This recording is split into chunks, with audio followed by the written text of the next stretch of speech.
morning.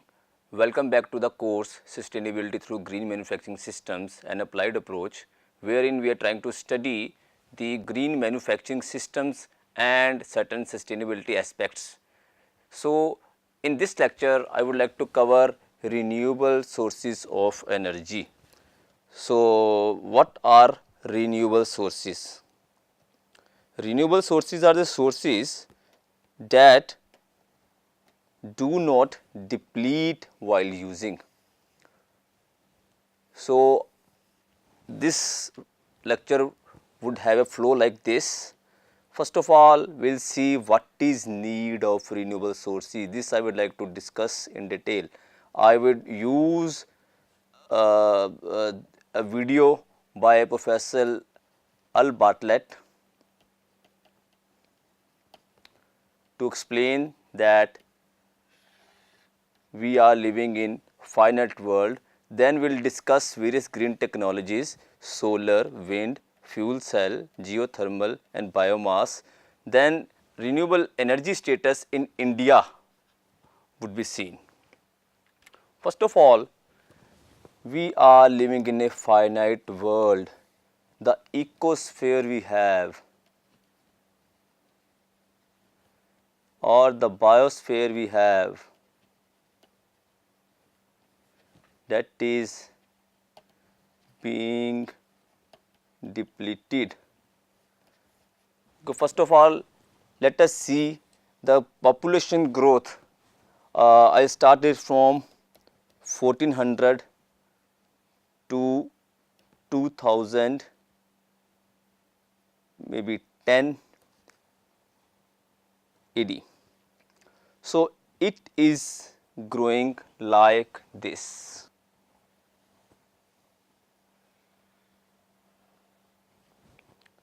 So, this is 1400, this is 1600, 1800 and 2000 and 2010. So, when I say total population in millions, here today the total population in millions is about 7,000 millions, that is 7 billion people are there. So, this is population.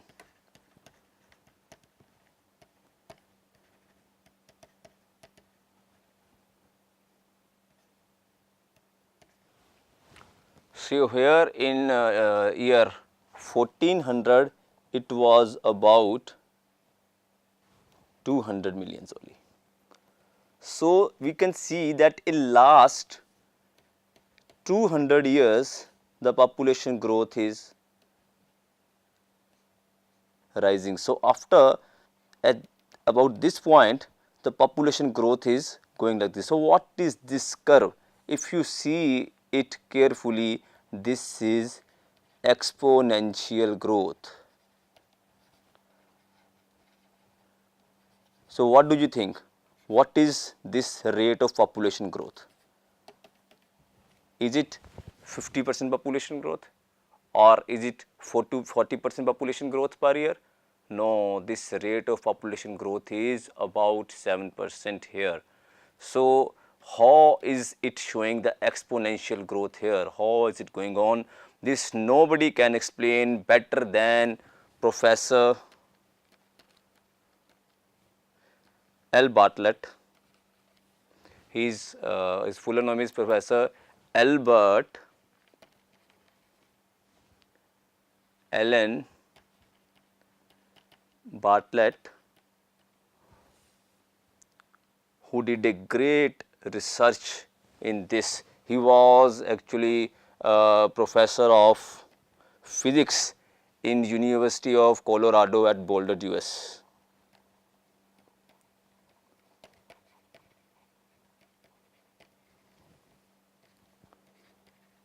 University of Colorado,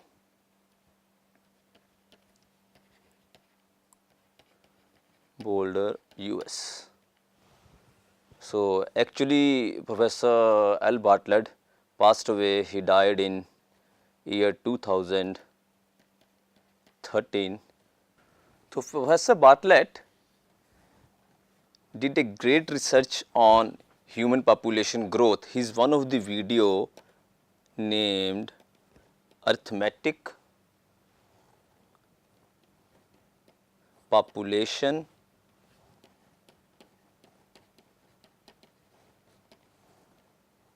and Energy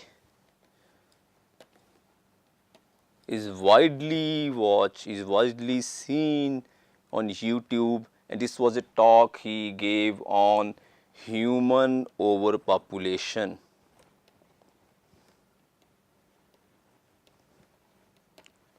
So he was the one who highlighted that this is one of the greatest challenge of the mankind.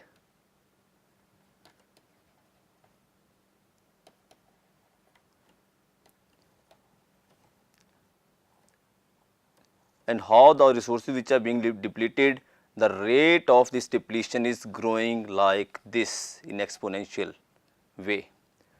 So let us move to the video.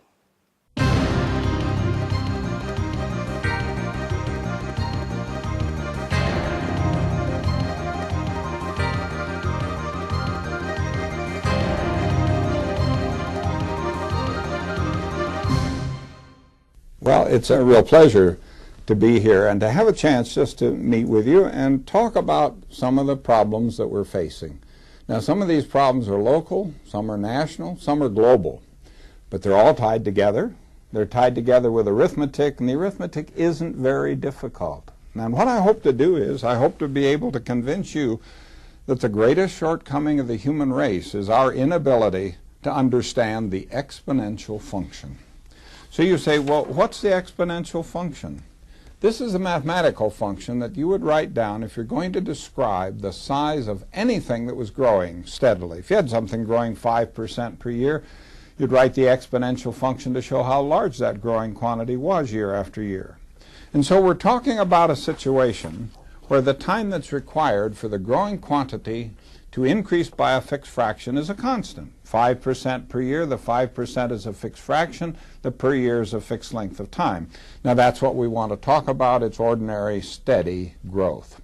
Well, if it takes a fixed length of time to grow 5%, it follows it takes a longer fixed length of time to grow 100%. Now that longer time is called a doubling time. We need to know how you calculate the doubling time, and it's easy.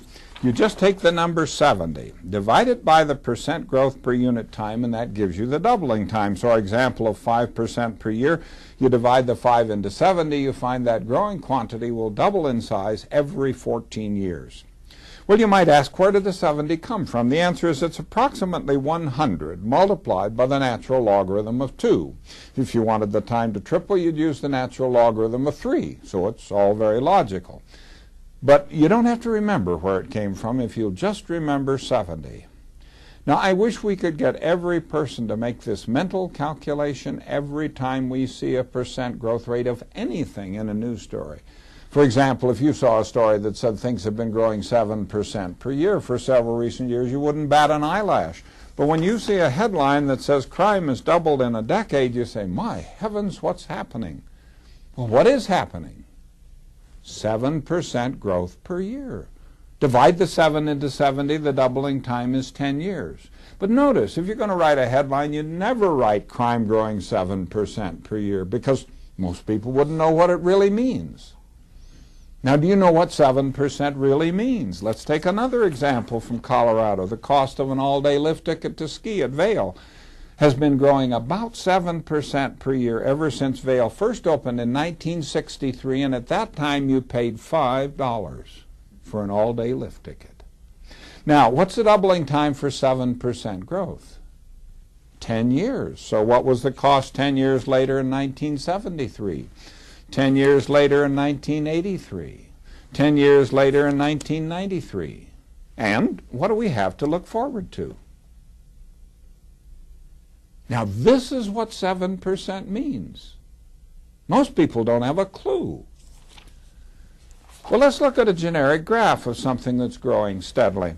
After one doubling time, the growing quantity is up to twice its initial size. Two doubling times, it's up to 4 times its initial size.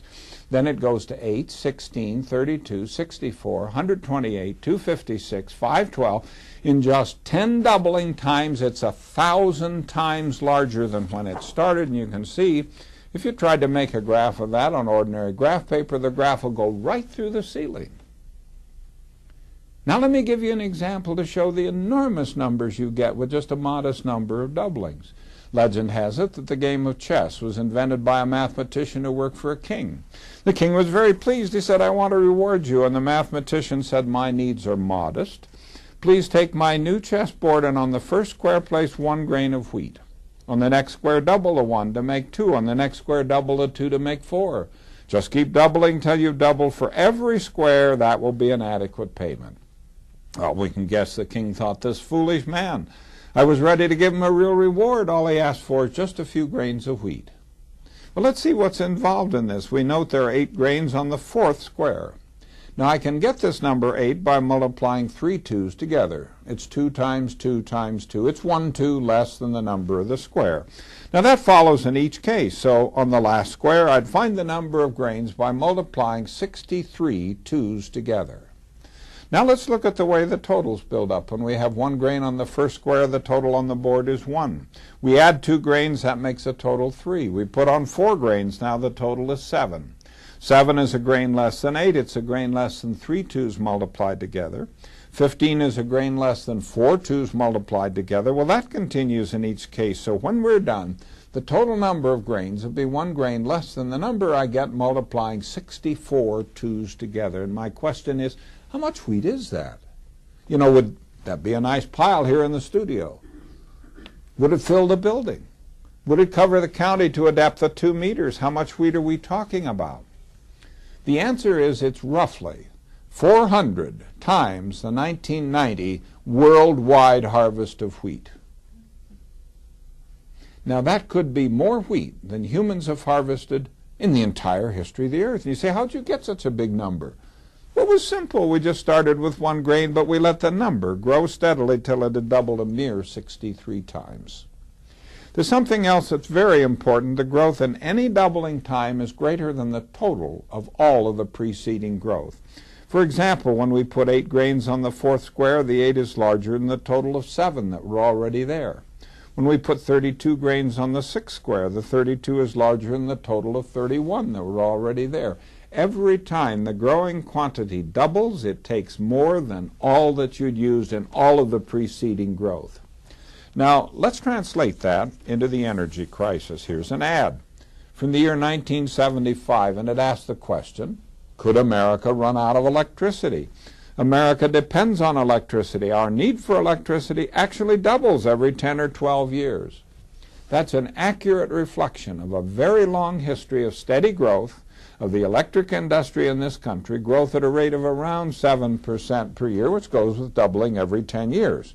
Now, with all that history of growth, they expected the growth would just go on forever.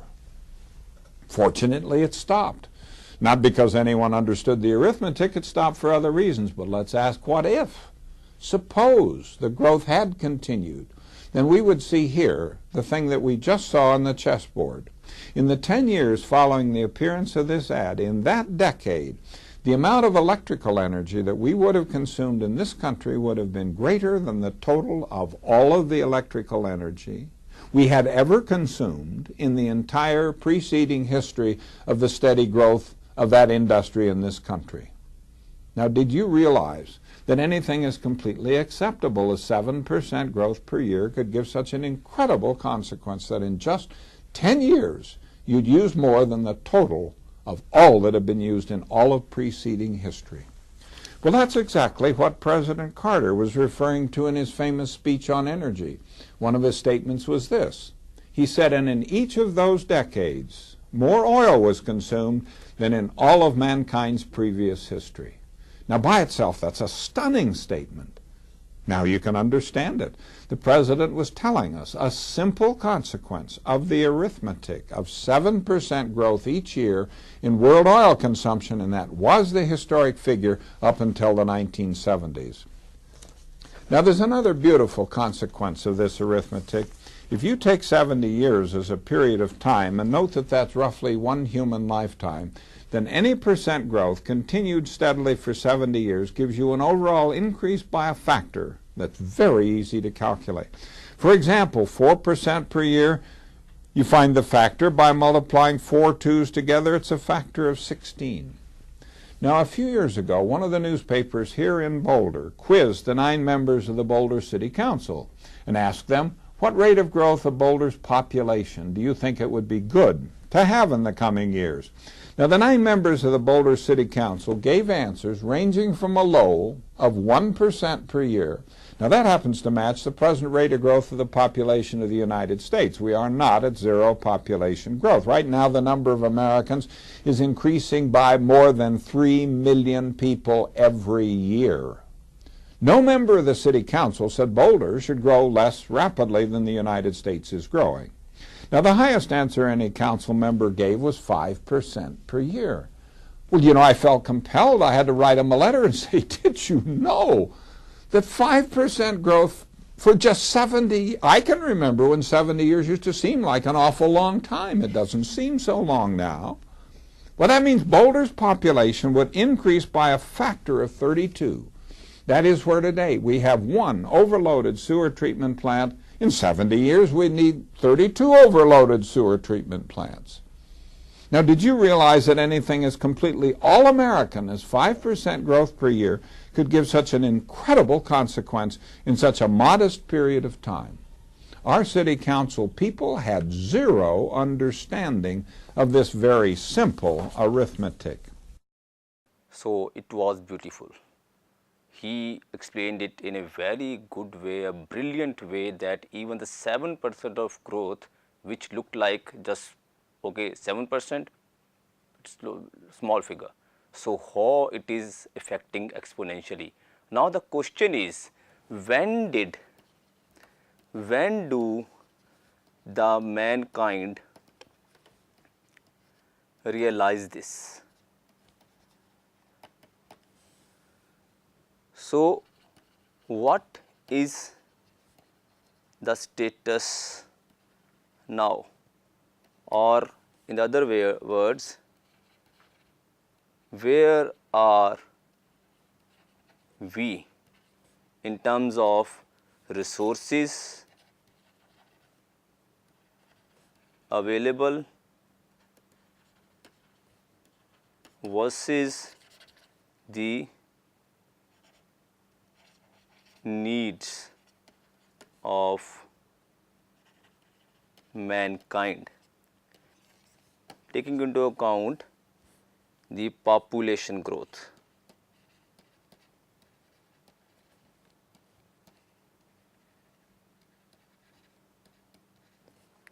For this, I would like again Professor Al Bartlett to explain.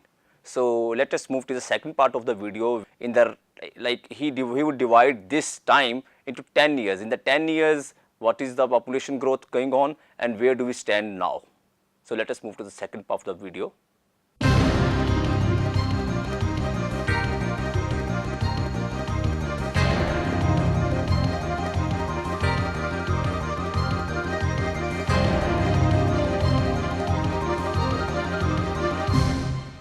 Here's an interesting headline from Los Angeles. That headline probably has something to do with this headline. So, well, how are we doing in Colorado? The Denver Post tells us that we're the growth capital of the USA and proud of it. The Rocky Mountain News tells us to expect another 1 million people in the Front Range in the next 20 years. But in the Post there was an interesting story. Someone was quoted as saying Colorado has a 3% growth rate. That's like a third world country with no birth control.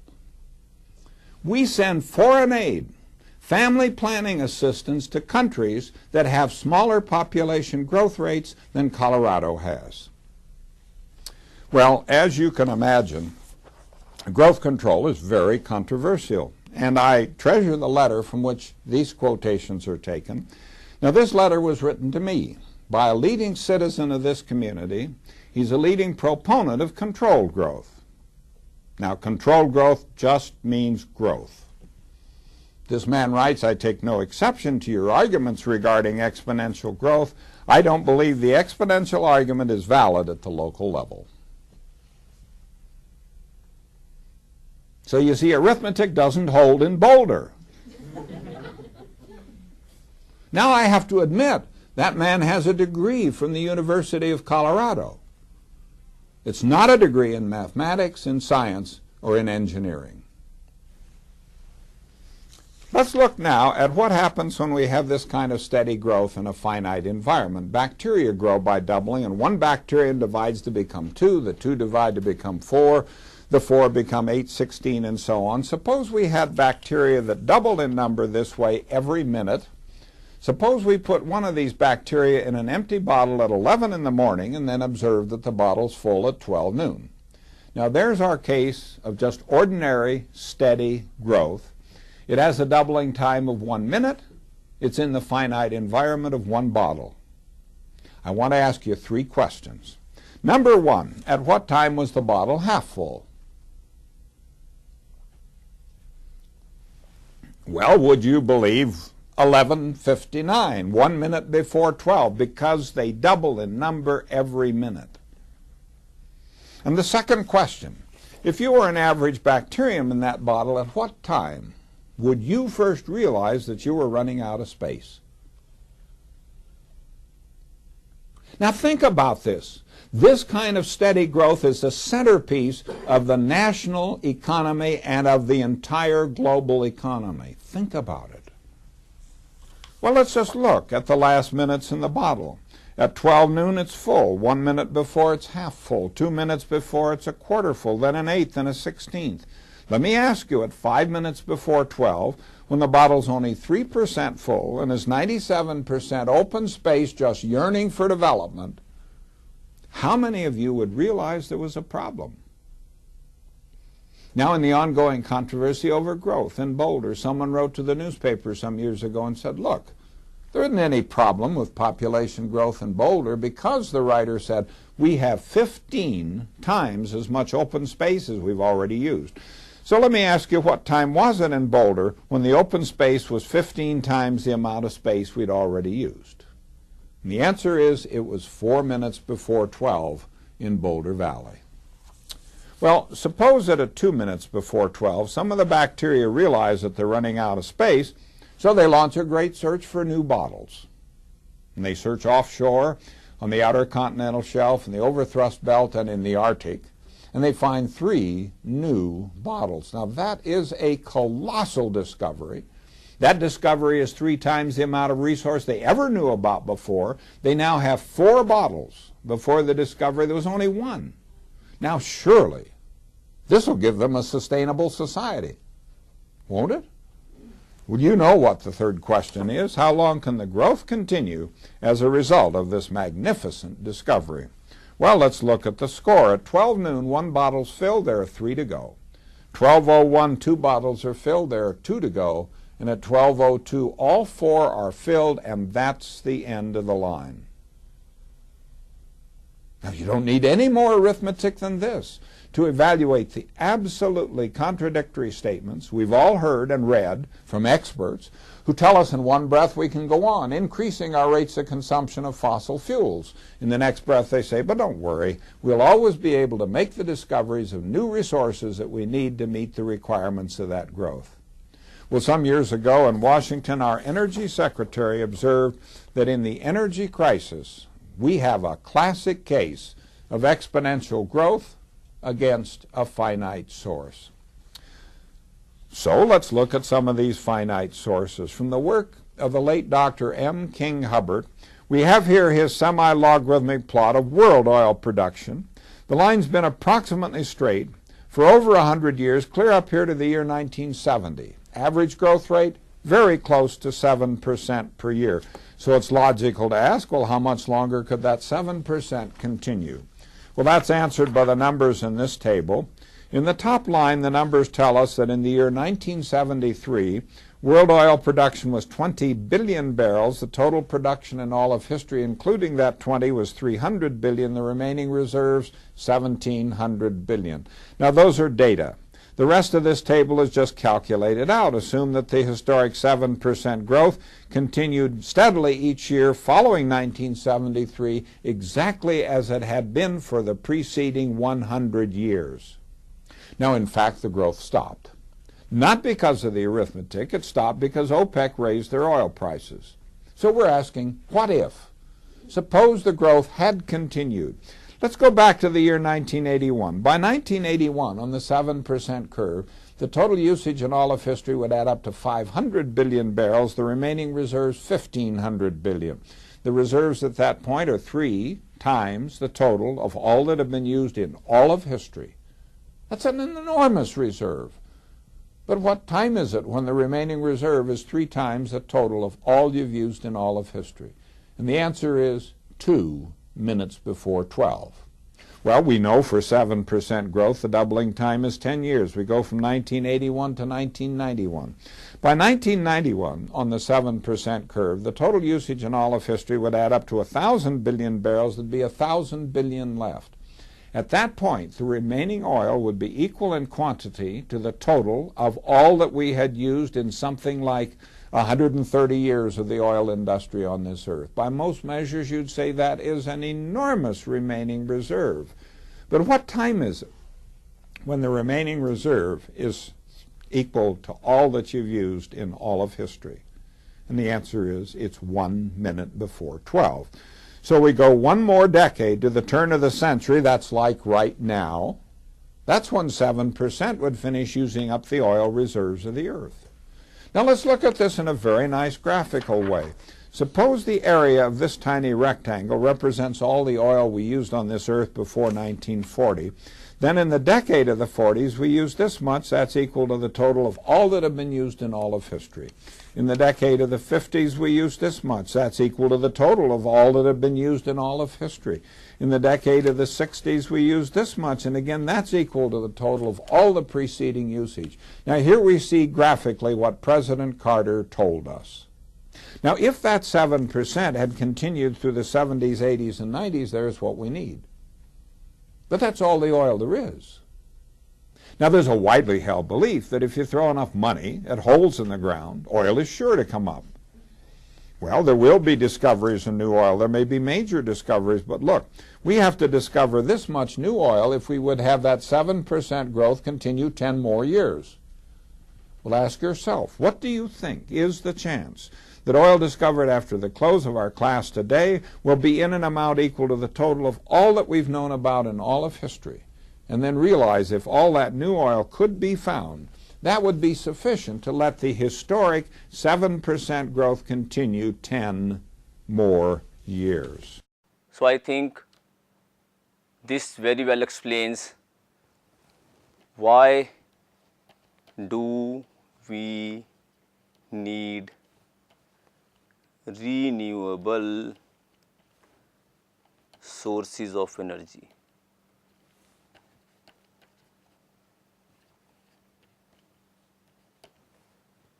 So besides saving the non-renewable or finite resources of energy, renewable sources also helps us to give clean energy, that is emissions, though there are emissions and cost that is associated with installation and maintenance of the equipments. I would say maybe maintenance of the equipments or plants. Here by plant I am trying to say is the solar or wind energy plants or solar energy parks, or in the further terms infrastructure.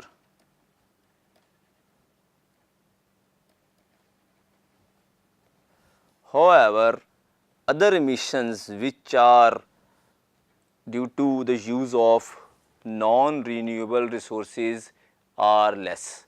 For example, coal, petroleum, those are all non-renewable resources, and here we have the clean sources of energy. So, what are these clean sources? Solar energy, wind energy,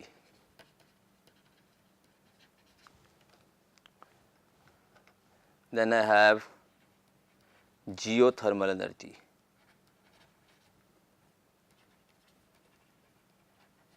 then we have fuel cells. These fuel cells may be hydrogen fuel cells or maybe natural gas fuel cells. Then also we have biomass. These are clean energy technologies. So, we will see how does these technologies work and what is the status in the present time. What is solar energy? Question is, what is solar energy? How is it exploited? What are the requirements to use solar energy? So, the answer to the first question is solar energy is the energy that is provided by sunlight. The amount of sun that hits our country, that hits India, is enormous. We live in South Asia and the amount of sun hits here is very good. In the countries in maybe in North America, in some places the sunlight does not come very openly. So, here we have a great opportunity to exploit, to use, to harness this solar energy for a positive cause. So, how is it exploited? We need to have PV cells, photovoltaic cells. What are these cells? I will just discuss. What are the requirements? We need to have a setup to convert this solar energy into electric energy, then to use it wherever it is required. So, solar photovoltaic cells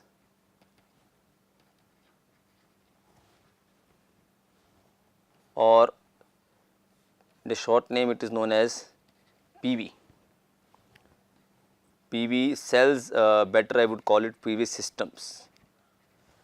PV systems are the most popular solar technology that is employed in power generations. There are power generation plants that employ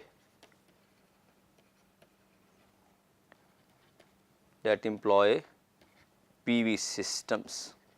In IIT Kanpur also we have a 50 megawatt solar plant of capacity 50 megawatt. Now, the major component of PV systems are, so how is it exploited? I am talking about the second question here. Major components of a solar system. We need to have a solar module. What is a solar module? It is a number of cells, those are connected in series. Number of cells connected in series. So, the solar photovoltaic power system produces negligible emissions. The emissions here are negligible.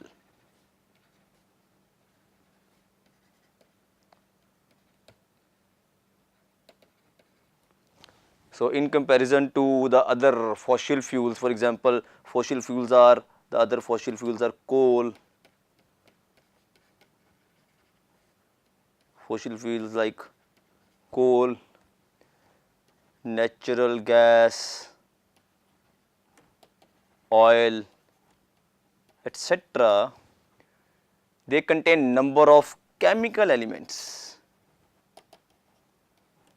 Chemical elements, including these elements are maybe carbon, phosphorus,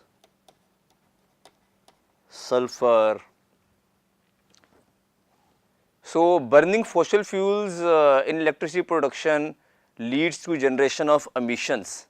So, these emissions are not good for environment. So, they have pollutants such as carbon dioxide, methane, sulfur, nitrogen oxides and so on. So, these pollutants are here in case of fossil fuels, and these emissions are released into environment which have damaging effects on global warming. So, the bad effects here are global warming, then acidification of the environment, then eutrophication, that can also be there. The level of severity of environmental impact depends upon the amount of emissions, that is, these emissions have chemical and physical properties. These pollutants have chemical and physical properties. I would use a word chemico-physical properties, chemico-physical properties here. So, these effect. So, in case of our solar energy or in case of clean energy, these all are not there, these emissions are not there.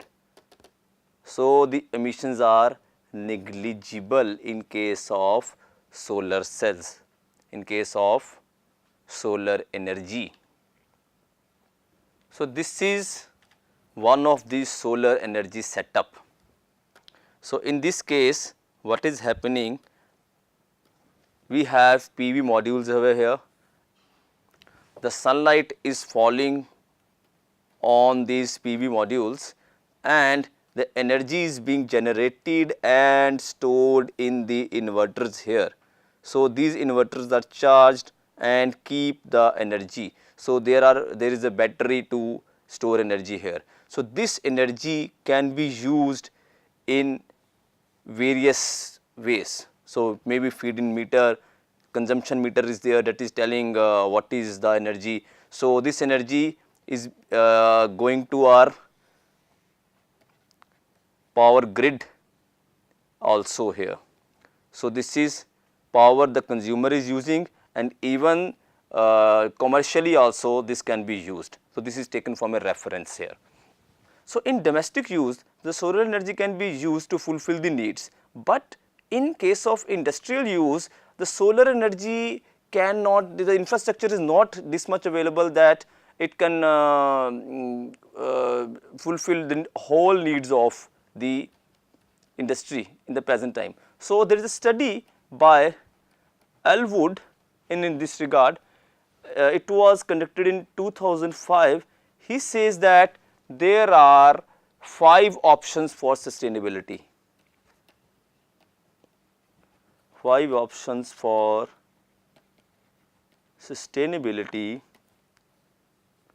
Number 1, he said use less material and energy.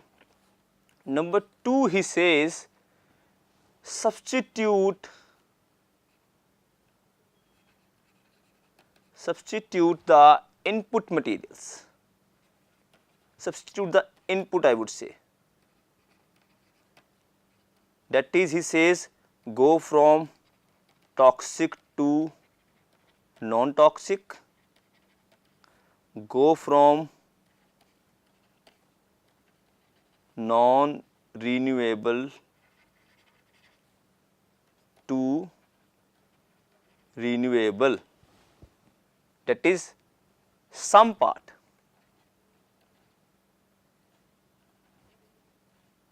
Some portion of energy, I would say.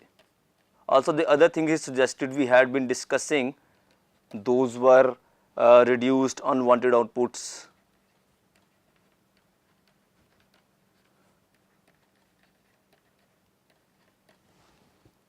Convert outputs to inputs.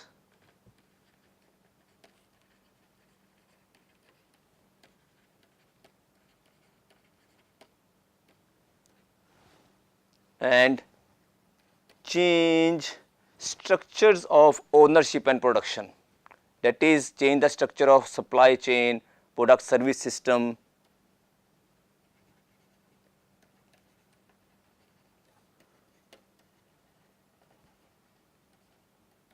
Ownership and production. So, I would suggest to read this study. So, how the power output from solar photovoltaic cells is calculated. So, the power is AC, I would put here output power, that is proportional to the average annual solar insolation, I would say I, average, I will put the details here. Then it is also proportional to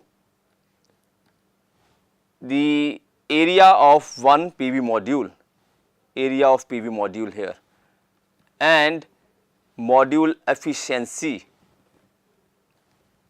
and I would say here a factor, that is from DC to AC conversion efficiency.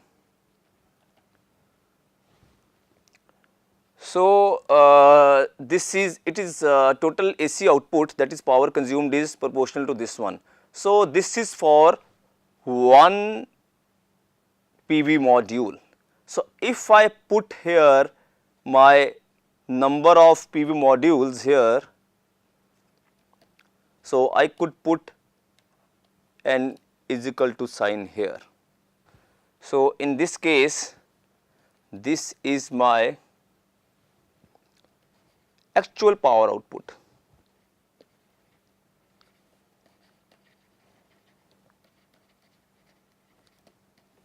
That is in, maybe if I say kilowatt hours,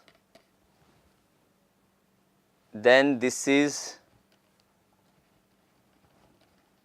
number of PV modules, I is my average annual solar insolation, that is per year,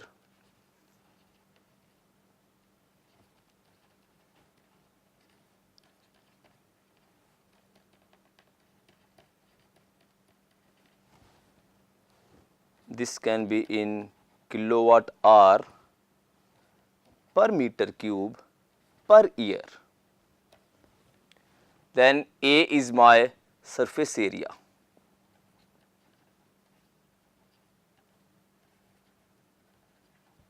Of module.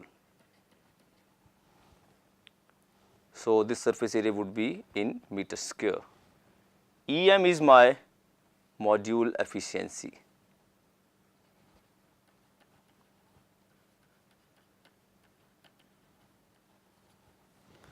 And this one is the conversion efficiency.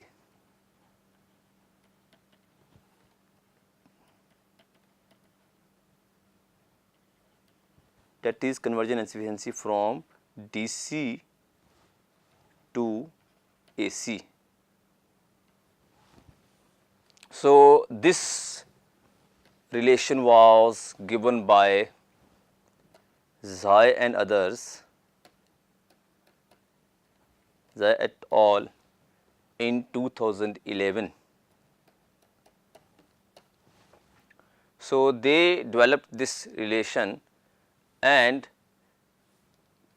helped us to calculate the output power for a solar plant.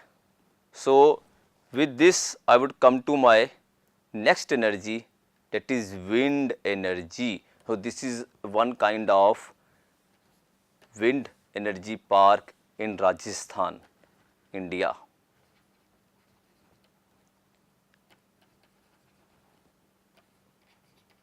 It is taken from a reference. So, what is wind energy? Wind is another source of energy only. It is actually the form of solar energy only. So, because it is a kind of, I would say it is a form of solar energy. How? Because the wind is generated by uneven heating of the earth's surface and seashores. The uneven heating would let the wind to pass from the higher pressures to lower pressures. So, because of the heating, the pressure rises and the wind flow. So, that is why the wind flows. It's again the sun is playing its role in producing wind. So, wind energy resources are geographically dependent on the local resources. Measurement of wind energy resources can be made by using wind energy density.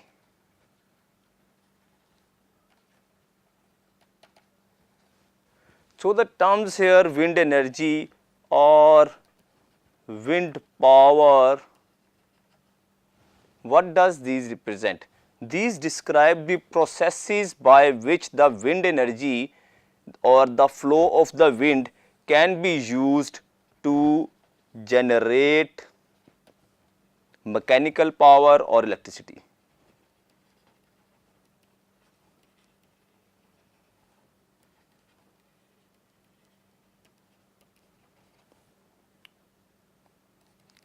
To generate, this is the purpose here. So, for this what is required? We need to have wind turbines. Wind turbines are like the aircraft propeller blades. So, this is our turbine here. So, these are the blades. I can show the schematic here. So, these are my blades. These are just like aircraft propeller, and they turn in the moving air. When air is coming, these keep on turning. This key starts rotating here, and an electric generator is connected to this one. This is my generator. So, this is actually the speed is not very fast. So, that is why a gearbox is here.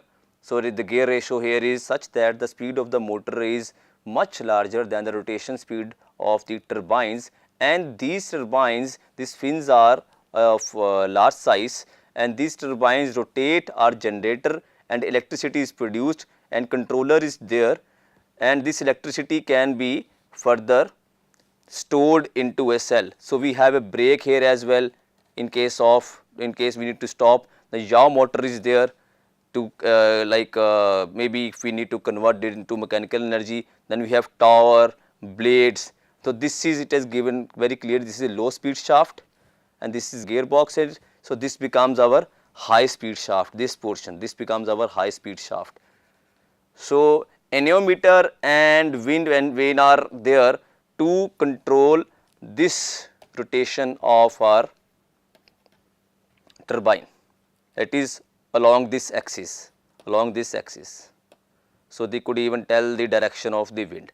So, this is how our wind turbine setup is there. So, wind turbine types may be horizontal or vertical. These are types of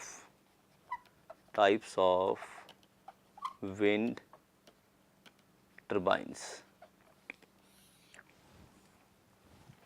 Then it also depends upon the local conditions that what kind of turbine can be installed. So in general, the most large modern wind turbines are horizontal axis turbines only. So this is a kind of horizontal axis turbine. This also is a horizontal axis turbine.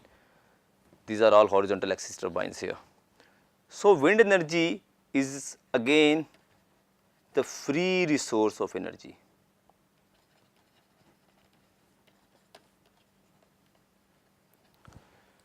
Also, it is clean resource of energy, it is renewable,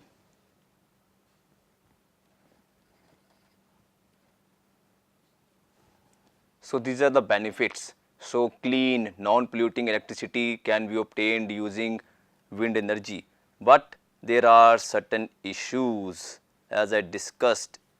The cost of installation is high, the initial investment is high initial investment I would say is high. So here approximate 80% of cost is machinery.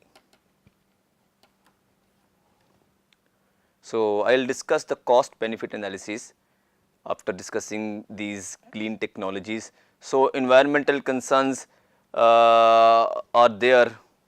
So a little light on the environmental concerns.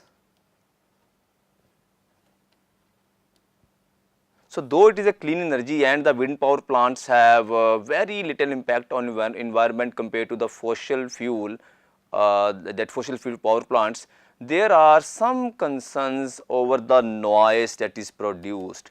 Here by environmental concerns I would say the noise produced by the rotation of blades is noise produced by rotation is high, and there are aesthetic or visual impacts, that is the birds and bats having been killed by this one, these rotating blades by flying into the rotors. So these kind of environmental impacts into the habitat also are there. So most of these problems have been resolved or greatly reduced through technological development these days by properly siting the wind plants. Properly siting means it is generally sited at remote locations. Otherwise, the noise that is produced by the wind turbines is not acceptable in the domestic or in the living areas. So the supply and transport issues are here because the wind plants are only at the remote locations. So here comes the problem of transportation of energy. Transportation of energy, if cannot be transported, then storage of energy. How do we store this energy? There are problems in this. So the major challenge in using wind as a source of power is that it is intermittent. The energy is intermittent. It is only generated when wind flows. The question is, wind has to flow. This is the major issue. Only when the wind flows, the energy can be produced. So this does not always allow to blow when electricity is needed. Although wind generated electricity can be, but if batteries are used, but wind cannot be stored, and not all winds can be harnessed to meet the timing of electricity demands. And further, because these are located in remote locations that are far from the electric power demand, such as cities, etc. Finally, the wind resource development may compete with other uses of the land, and those alternative uses may be more highly valued than electricity generation.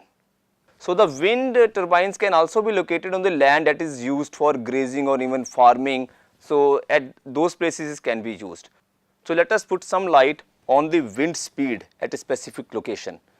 So, wind energy density is the function of wind speed or air density at a specific location. So, I would like to put here the wind energy density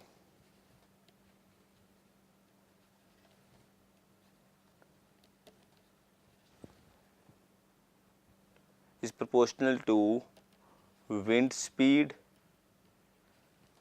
and is also proportional to air density. I would not say proportional, I would say it is related to this one, or this one is a function of wind speed and air density. So, wind speed vary with the height above the surface of earth, and these two parameters jointly determine the wind energy density. So, wind speed at a given height above the ground can also be calculated using a relation wind speed at a given height above ground can be obtained by a transformation that was given by Simu and Scanlon in 1996.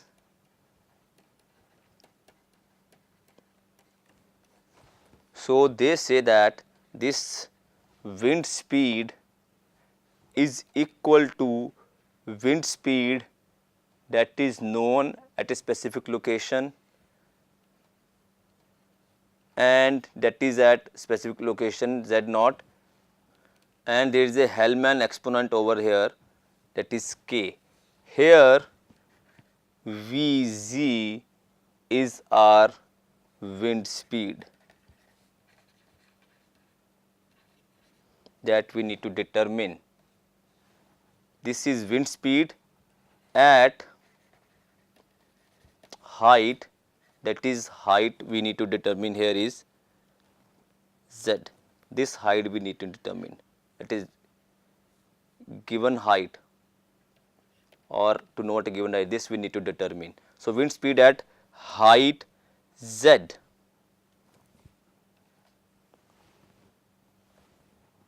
I would say meters. Now, V naught is wind speed at height Z naught meters, that is known. So, this is known, this is unknown. So, this height is known, sorry, this speed is unknown here and this speed is known. Now, what is the deciding factor here? So, if you see the deciding factor that is here is this exponent here. So, what is this? This K is Hellman's exponent.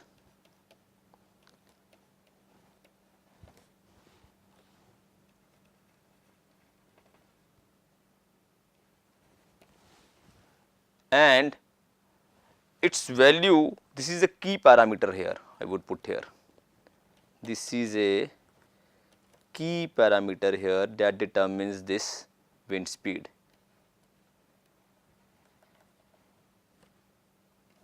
So, this Hellman exponent is a key factor here, that is Hellman exponent. Now, it depends upon certain factors. What are those factors?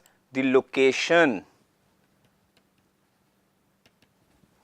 and the shape of the terrain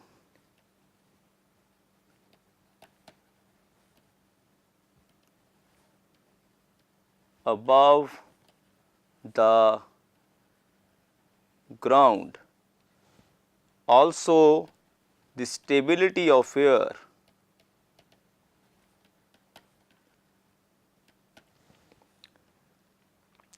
Now, the typical values of this factor, for example, if it is stable air above open water source, this K value is equal to 0.27, some typical values. So, this is stable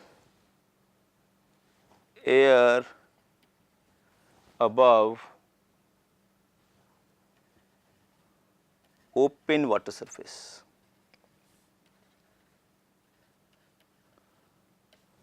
So, the point of interest here is the flat open area. For the flat open coast, for example, if I say flat open coast, its value is equal to 0.40. For human inhabited areas, its value is 0.34. That is neutral air above human inhabited areas. So, here we can see how we can calculate the wind speed. Now, to find the wind energy, another relation was given by Chang et al.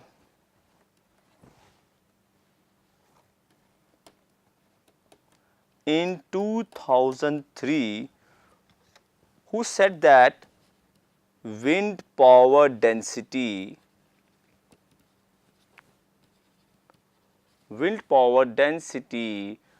of a location can be calculated using an expression in which we have P by A. So, this P is simply my air pressures in Newton per meter square. This is my area in meter square. So, this can be detailed further as 1 by 2 rho times wind speed at that location to the third degree, and a gamma function is involved here, in which we have lambda plus 3 over lambda. So, here this is my wind power density. This, what is this rho? This is my air density. This we know is pressure,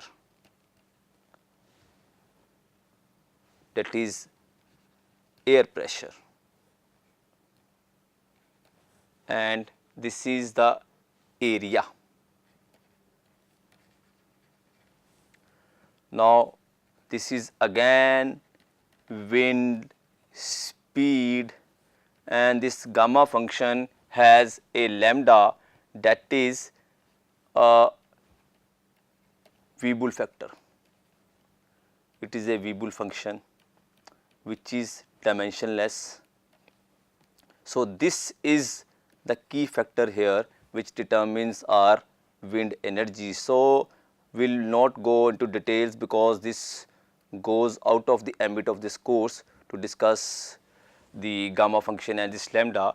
However, we have a relation to determine the wind power density. So, with this I would like to take a break here, and we will discuss fuel cells, geothermal energy and biomass energy in the connecting session. Thank you.